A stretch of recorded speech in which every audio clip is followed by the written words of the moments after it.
Ako si Yael, makulit ako, pero mabuti akong bata. Tara, samahan niyo ako.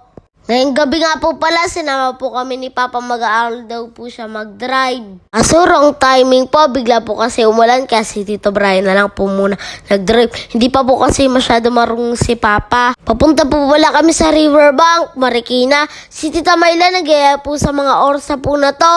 Ang lakas ng ulan. Andito na nga po kami. Kahit umuulan, lumabas na kami ng sasakyan. Anong oras na din po kasi. Kumain po muna po pala kami bago naglibot. Wala pa po kasi kami kain. Mga gutom na po talaga. Pag-serve po, kumain na po agad kami. Grabe, ang solid ang sinigang na salmon po nila dito. Ang dami pong namin nakain. Anli sabaw pa. Pagtapos nga po namin kumain, naglibot na po kami. Sa mga oras na po na to, nag-uwian na po yung mga tao dahil po umuulan. Ganda rin po dito, mag-enjoy po yung mga kids sa mga ilaw. Madami rin po mga rides. Di na po kami sumakay sa mga rides kasi nga po medyo umaabon po. Kaya pinapanood na lang po namin yung mga sumakay sa octopus.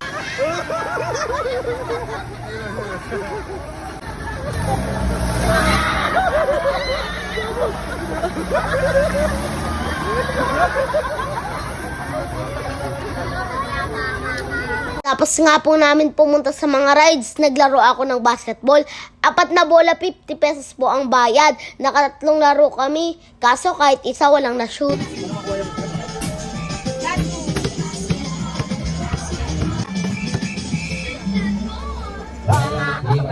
Tapos nga po ng basketball, ito naman po yung laro namin.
Di po kami nanalo guys. Kala namin madali lang batuin, mahirap po pala.